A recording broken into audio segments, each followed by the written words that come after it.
Baik, selamat siang semuanya. Perkenalkan nama saya Muhammad Iksan, NIM 191041849. Kelas 1 pagi, dosen pengampu Bapak Adi Mursalin, SEMM. Mata kuliah perilaku organisasi. Baik, di sini saya akan menjelaskan tentang tantangan dan peluang di era digital. Digital disruption merupakan perubahan terhadap teknologi digital dan model bisnis yang mempengaruhi value proportion dari produk atau jasa yang dijual banyak pihak. Menyebut bahwa banyak perusahaan perubahan teknologi digital itu dapat menjadi tantangan bagi generasi Gen atau Z.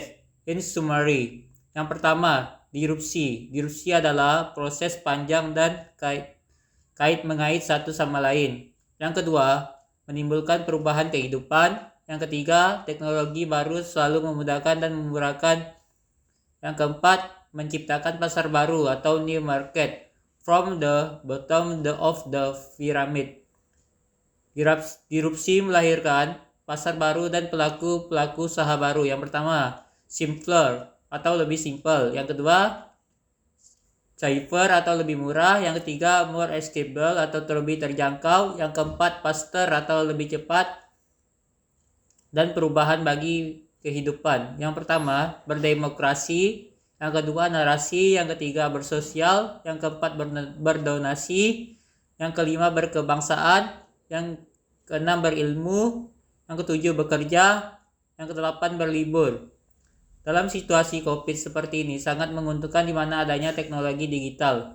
Bayangkan kalau kita tidak bisa pergi ke restoran, mall atau keluar kota, tidak bisa pergi ke pasar, tidak bisa pergi ke sekolah, namun karena adanya teknologi digital ini kita bisa tetap belajar. Sekarang ilmu berubah datang ke kita. Ada beberapa perubahan yang terjadi ketika pandemi.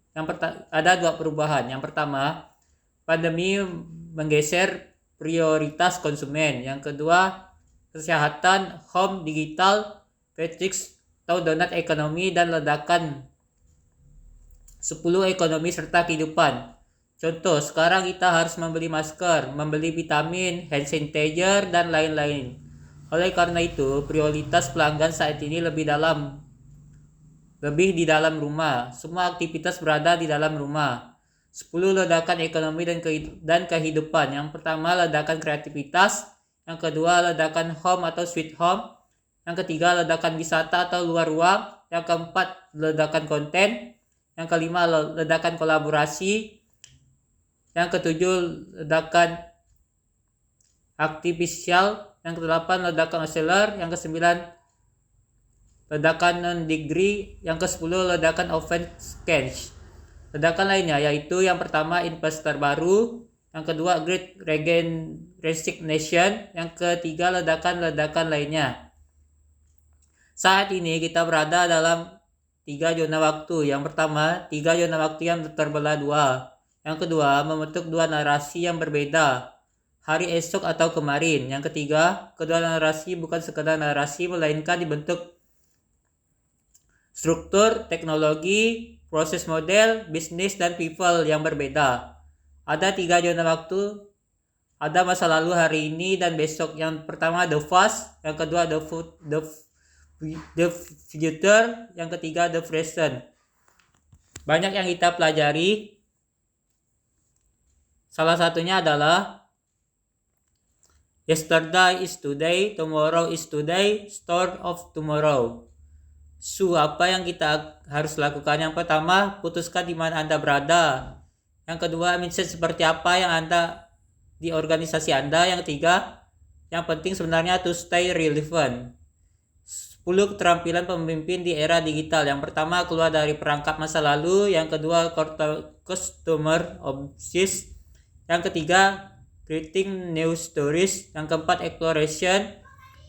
Yang kelima, building atau collaboration. Yang ketujuh, menguji kebenaran. Yang kedelapan, time management atau memanajemenkan waktu. Mengatur ritme tidur. For table of benefit table. Stay relevant. Digital disruption merupakan perubahan terhadap teknologi digital. dan model bisnis yang mempengaruhi value proposition dari produk atau jasa yang dijual. Digital distribution memang menjadi tantangan, namun bisa juga Anda jadikan cambuk untuk melakukan transformasi digital secara optimal. Murphy's Law merupakan sebuah teori yang mengatakan bahwa perkembangan teknologi itu selalu bergerak secara eksponensial atau bergerak lebih cepat daripada perubahan dalam organisasi bisnis, sehingga akan muncul sebuah jarak yang cukup besar antara bisnis dengan transformasi digital yang ingin dituju. Lantas bagaimana cara menutup jarak tersebut? Menurut Dr. Leonardus, hal yang bisa dan umum dilakukan oleh bisnis dalam menutup jarak ini adalah dengan menciptakan terobosan seperti terbentuknya gugus tugas yang dianggap mampu beradaptasi dengan perkembangan teknologi secara lebih cepat. Gugus tugas ini bersifat project based, sehingga akan ada pemisahan antara eksploitasi dengan eksplorasi. Perubahan persepsi bisnis dan gaya kepemimpinan.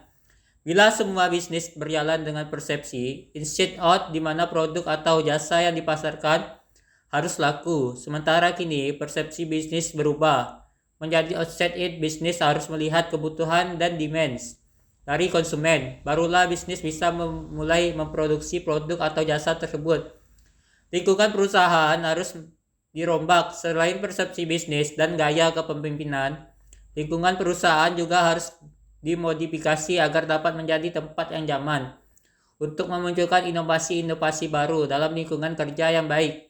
Harus ada tercipta kesempatan bagi karyawan untuk meningkatkan skill, bebas berkarya, dan membentuk nilai baru. Upaya apa yang harus dilakukan agar transformasi digital yang dilakukan berjalan dengan sukses, tidak tersendat di tengah jalan? Ada beberapa upaya yang perlu menjadi fokus utama sebuah perusahaan.